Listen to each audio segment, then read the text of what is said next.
Hello guys, आज के science with Suraj channel के साथ पिछले लेक्चर्स में हमने बायोलॉजी का रिप्रोडक्शन चैप्टर कंप्लीट किया था। इस वीडियो से और इस चैप्टर्स में हम हेरिडिटी एंड इवोल्यूशन वाला चैप्टर स्टार्ट करेंगे। ये पर्टिकुलर चैप्टर आपका बहुत ज्यादा मिलता जुलता है पुराने वाले चैप्टर से, कहीं ना कहीं इसका लिंकेज पिछले वाले चैप्टर से है। और इस चैप्टर का नाम जो हेरिडिटी एंड इवोल्यूशन है, इसमें जो आपका एवोल्यूशन वाला पार्ट जितना भी है, ये सारा का सारा सीबीएसई की दुआओं से ओमिट हो चुका है। सीबीएसई ने आपके ऊपर कृपा बरसाई है, बच्चों को एक लॉलीपॉप और दे दी जाए, तो इवोल्यूशन वाला पार्ट सपाट हो चुका है। तो अब इस चैप्टर में जो आपको पढ़ने लायक बचा है वो सिर्फ और सिर्फ क्या बचा बच्चों? हेरिडिटी।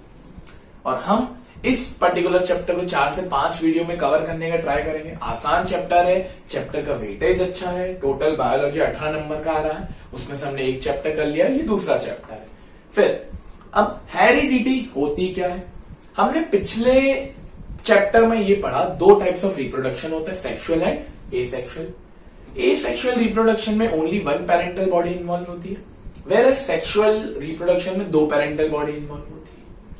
एसेक्सुअल रिप्रोडक्शन में आपको बहुत ज्यादा कम वेरिएशंस देखने को मिलते हैं, माइन्यूट से वेरिएशंस होते हैं, क्योंकि उसमें सिंगल बॉडी के ट्रेट्स आते हैं।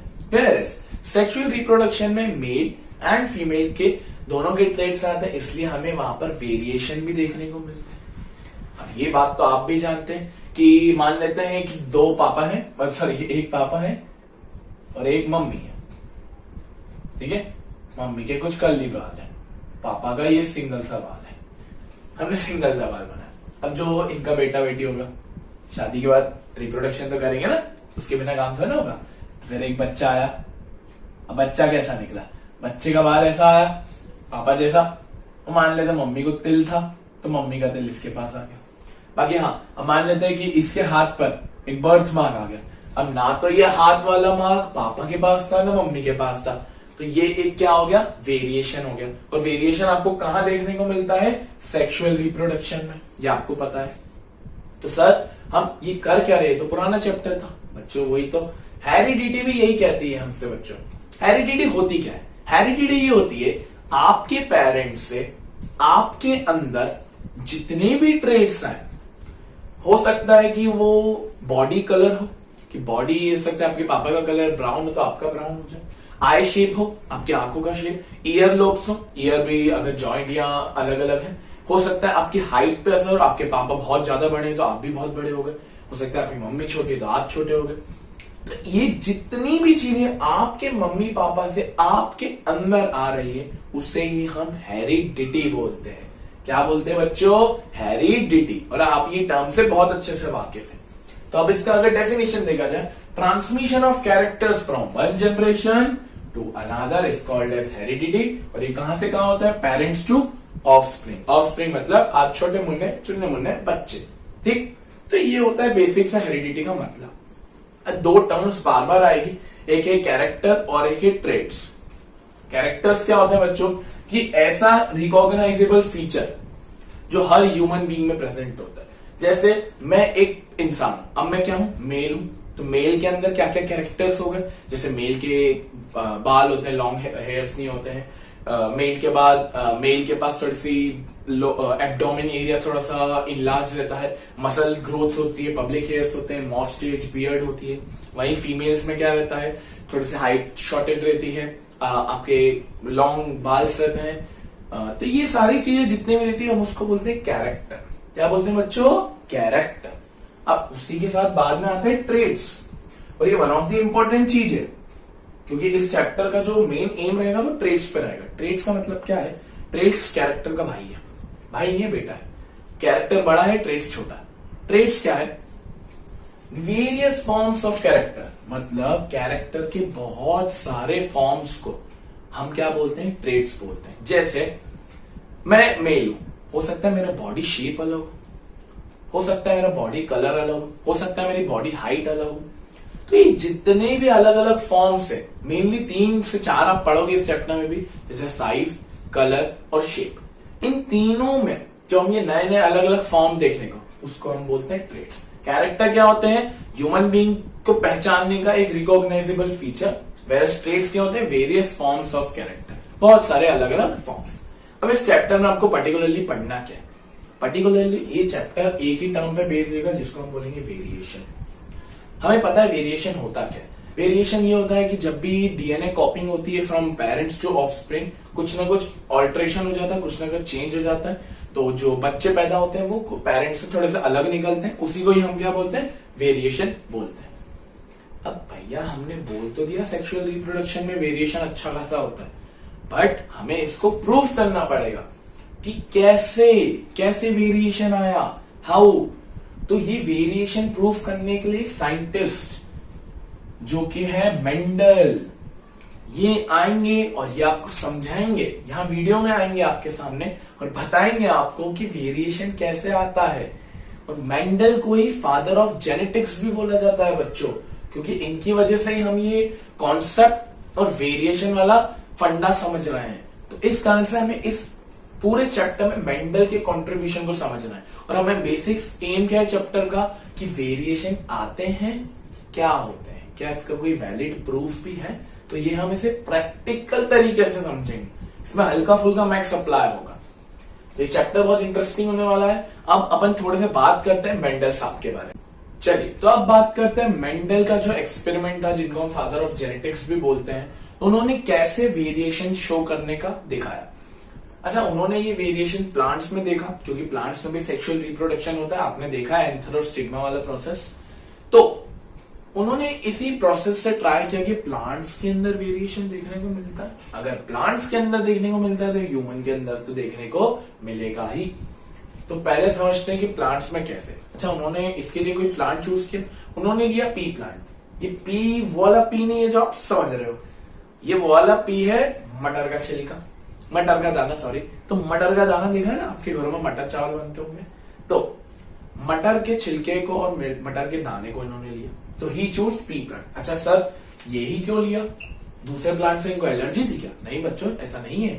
पी प्लांट इन्होंने इसलिए लिया क्योंकि मटर में बहुत सारे नंबर ऑफ ट्रेट्स रहती है, और हमने अभी पढ़ा ट्रेट्स क्या होती है? Various forms of character. बहुत सारी ट्रेट्स होने की वजह से और ये बहुत जल्दी ग्रो हो जाता है, तो इस कारण से इस पे एक्सपेरिमेंट करना कहीं ना कहीं आसान पड़ रहा था। अब मटर की बहुत सारी ट्रेट्स होती है, जैसे इसके दो शेप होते हैं, राउंड एंड रिंकल। राउंड मतलब गोल और रिंकल मतलब थोड़े झुर्री वाले। फिर ये टॉल भी हो सकता है, शॉर्ट भी हो सकता है। अच्छा, शॉर्ट को हम एक और नाम से भी बोलते हैं ड्वार्फ, बौना, तो कंफ्यूज मत होना। फिर येलो और ग्रीन कलर भी हो सकते हैं, येलो और ग्रीन। तो ये इनके कुछ ट्रेट्स थे पी प्लांट के। अब बच्चों, अब जो हम नेक्स्ट वीडियो में पढ़ेंगे मेंडल का मोनोहाइब्रिड क्रॉस, जो सबसे इंपॉर्टेंट भी रहेगा, उससे पहले मैं आपको एक लॉ समझा देता हूं, या एक बेसिक से फंडा समझा देता हूं, जिससे हम लॉ ऑफ डोमिनेंस भी बोलते हैं, जो हम आगे जाके पढ़ेंगे भी। बच्चों क्या होता है? दो ट्रेट्स होती है, एक डोमिनेंट ट्रेट और एक रेसेसिव ट्रेट। डोमिनेंट ट्रेट क्या होती है? नाम से ही समझ में आ रहा है। डोमिनेंट मतलब जो दूसरे के ऊपर डोमिनेट करे, जो दूसरे को गिरा दे। जैसे अब बहुत बड़ा इंसान खली, अब खली के सामने अगर तुम्हारे सूरज सर भी गए, तो होगा क्या? समझ जाओ, कहां के कहां रहेंगे और कहां के कहां पहुंच जाएंगे। तो अब इसमें डोमिनेंट कौन हो गया? खली। तो डोमिनेंट और रेसेसिव मतलब जो कमजोर है, जैसे मैं। तो जब भी डोमिनेंट और रेसेसिव होता है, यहाँ पे खली, ये मान लेते ये खली था और ये सूरज सर, तो जो खली था यहाँ पे क्या हुआ? डोमिनेंट हुआ। और डोमिनेंट ने रेसेसिव मैं था कमजोर, डोमिनेंट ने रेसेसिव को पिछाड़ दिया, तो इसको हम बोलते हैं डोमिनेंट ट्रेट। बट अब एक चीज खुद ही सोचो, अगर डोमिनेंट बार बार होगा, अगर डोमिनेंट आ गया तो डोमिनेंट तो जीतने ही वाला। बट बच्चों एक चीज देखो, अगर एक सूरज सर आ गए और एक दूसरा सर आ गए, उन्हीं के क्लासमेट आ गए कॉलेज के, तो अब हम दोनों में लड़ाई हुई, तो हम दोनों का तो स्टेटस सेम ही है, हम दोनों में कोई भी डोमिनेंट नहीं, हम दोनों ही क्या है? रेसेसिव है, हम दोनों ही कमजोर है। तो हम दोनों में कौन जीतेगा? जो भी जीतेगा तो रेसेसिव ही, चाहे मैं जीतूं या कॉलेज वाला जीते, बट जीतूंगा मैं, मारूंगा मैं। तो जीतेगा कौन? रेसेसिव वाला ही। तो एक चीज समझ में आई बच्चों, जब भी डोमिनेंट और रेसेसिव होता है तो हमेशा जीत किसकी होती है? डोमिनेंट वाले की। इसका कहने का मतलब है कि जब भी डोमिनेंट और रेसेसिव आए हैं तो डोमिनेंट हर बार अपने आप को एक्सप्रेस कर लेगा, बट रेसेसिव वाला कुछ नहीं कर पाएगा। बट हाँ, रेसेसिव के लिए भी कंडीशन है कि अगर दोनों रेसेसिव आ गए, दोनों ही कमजोर आ गए, तो फिर रेसेसिव जीत जाएगा। इसी को हम प्लांट्स में भी अप्लाई करते हैं। डोमिनेंट का क्या लिखा है? Gene which decide appearance of an organism. जो बड़ा होगा वो बताएगा कि कैसा ऑर्गेनिज्म बनेगा। तो ब्रैकेट में लिखा है कैपिटल लेटर, वो भी बताता हूं क्या होता है।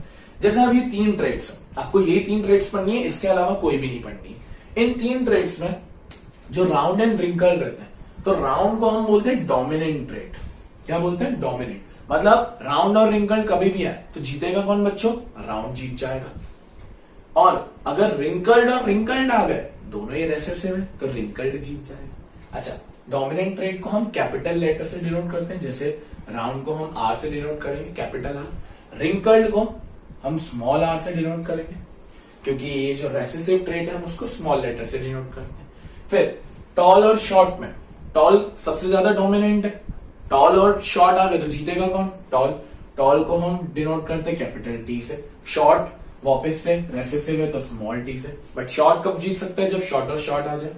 येलो डोमिनेंट है तो हम वाई से डिनोट करते हैं, और ग्रीन रेसेसिव है तो हम ग्रीन से डिनोट करते हैं। तो अब रेसेसिव को अगर पढ़ना है, विच कैन डिसाइड मतलब कर सकता है। कब कर सकता है? जब दोनों ही रेसेसिव हो, जैसे short short, green green, wrinkle wrinkle, तब जाके जीतेंगे। तो when 2 recessive traits are there, तभी उसको हम डिनोट कैसे करते हैं? स्मॉल लेटर से।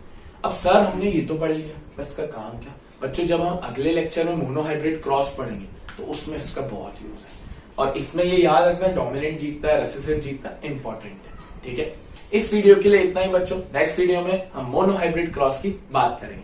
Thank you for watching this video. Radhe Radhe.